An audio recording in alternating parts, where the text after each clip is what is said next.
Hi, I'm Scott at ediblemusic.com. Saturation is a really important part of every genre of music, whether it's pop or hip hop or country, piano-based music, rock music, electronic music. When I teach how to mix or master or produce music, I advocate for saturation often. It's really fun to use as well, but you might also have some trouble determining what type of saturation to use, whether it's tubes or tape or transformers or otherwise, because some types of saturation will respond to sounds differently. Some will just respond pretty uniformly depending upon the loudness of the signal that's coming in, but others will also respond to the frequencies that are coming into it. Transformers, for example, will respond more to lower frequencies, and so you might want to think about whether it would be better to be placed on instruments that occupy those frequency areas. This is something that is worth thinking about to compare different saturation types so that you can make sure that they're applied to the sounds that you're working on as best as possible.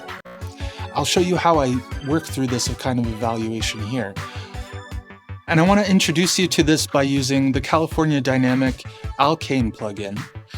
This plugin contains 4 different kinds of saturation circuits that you can make use of.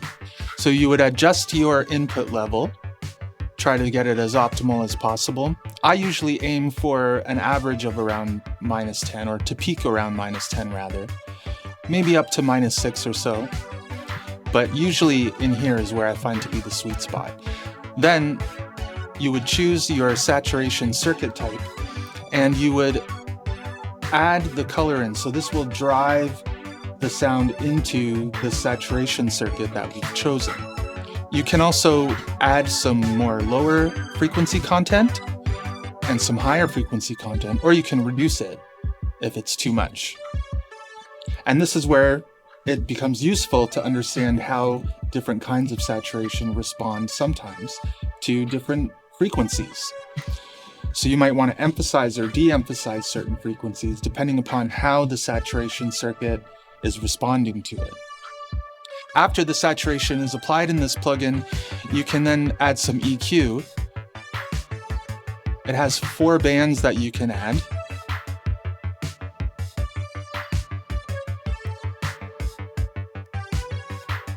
And then you can adjust the output as well, and the dry-wet signal. And this is useful if you want to really push the signal into the saturation circuit. It will start distorting a lot more, and it sounds really cool when it does. But then you might want to pull it back a bit using the dry-wet knob so that it is more so tucked in with the original sound of the program element. I've got the plugin here just on the mix bus right now, and I want to show you some comparisons between how these circuits sound on the whole of the song, and then we'll go into some more individual comparisons on the program elements in here. So first we'll look at tube, and tube is one of those that tends to respond more to some lower frequencies. It is a very rich sound, and you'll notice here as I turn the color on and off that the sound of the kick drum and the bass, that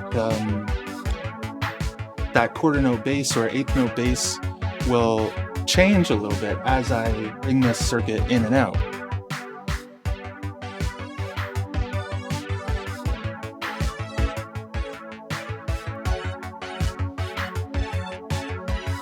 Now let's compare that to the tape. A lot smoother. It doesn't start breaking up quite as early.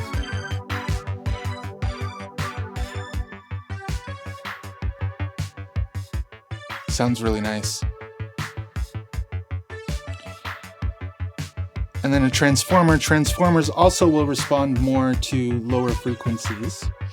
They're usually, in practice in studios, they're used to eliminate ground noise or hums, the kinds of things that we don't want to be included in the signal. But they can also imbue some saturation onto the sound that's being recorded through it. And so if you add a bit more here, you'll also notice that it's not really affecting the hi-hats or that high synth very much, but it's certainly affecting the lower frequencies in the song.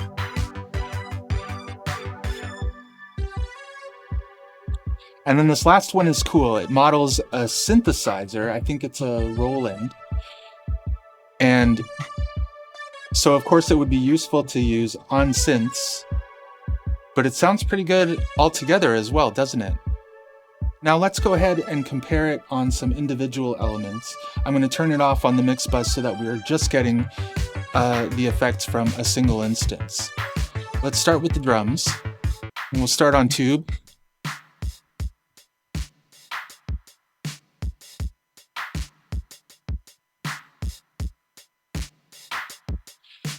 And you'll notice what I'm doing here is what I like to do when I dial in my saturation is I like to add a bit too much of it so that you can actually start to hear this sort of distortion that it's causing, and then bring it back. Saturation is much more gentle compared to outright distortion. It more so just flavors the sound a bit. Saturation in your music studio works a lot like how it does in film. You might remember Technicolor in those old movies like The Wizard of Oz, where the colors are just bursting off of the screen. Technicolor makes things like the reds even more red and the greens even more green. And when you're saturating audio, it increases how vivid the sound is and the detail that our ears can capture from it. And our ears appreciate that. So it flavors the sound and brings it out even more. I find in Alkane here, usually you can push it up once it gets to around 50. That's when you start to really hear it. But we want it to be quite subtle actually. But you'll still notice the effect that it has on the sound that it's processing.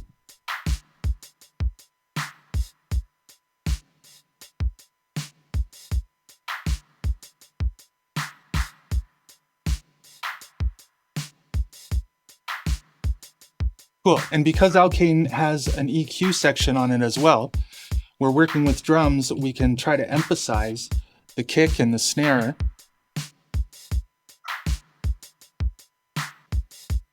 And if you wanted to really drive it, I'll show you the effect of doing that. You know what, let's push it all the way.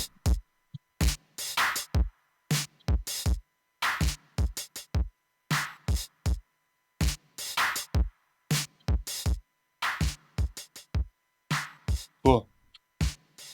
I like tape on the drums. Now here's how it sounds on the bass. You can hear those very low frequencies start to come up, and that's part of the tube. Well, let's compare the tube and the transformer.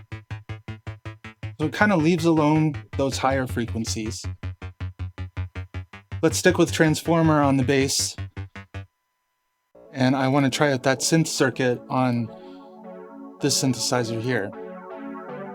Let's add some shine on this one.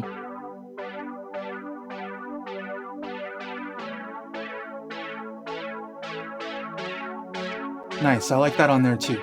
Now, on this final synth, let's try the tube.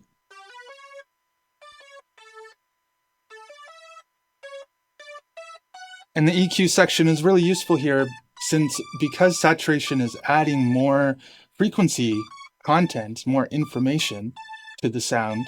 It will add more of the higher frequencies than what we had before it. So you might need to adjust your balancing and adjust the tone of it a bit more while maintaining the heart of the sound and the detail that will come out from it.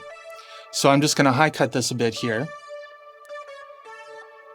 Now let's hear them all together.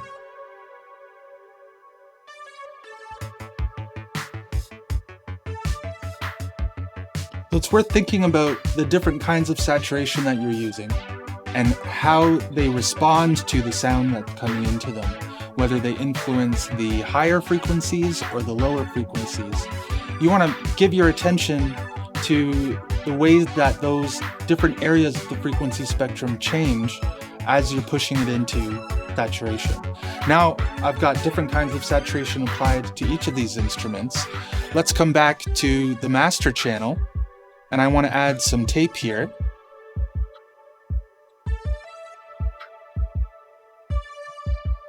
just a bit. And I'll bring all the instances together in and out so that you can compare the way that they're influencing or the way that the plugins themselves are responding to the program elements that are being fed into them.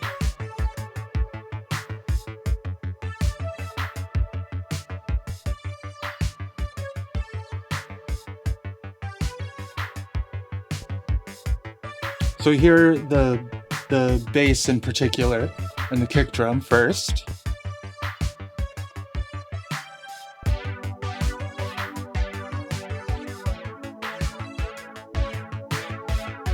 Our ears capture more of that, right? Now let's focus on those claps in the snare.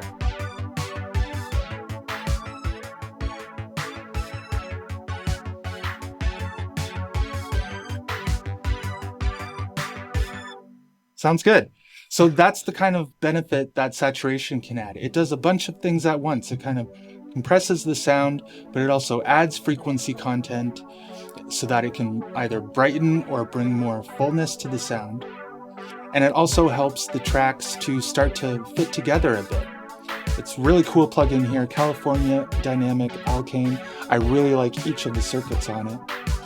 But if you haven't tried out saturation yet, I really encourage you to, as always, give it a try and have fun with it.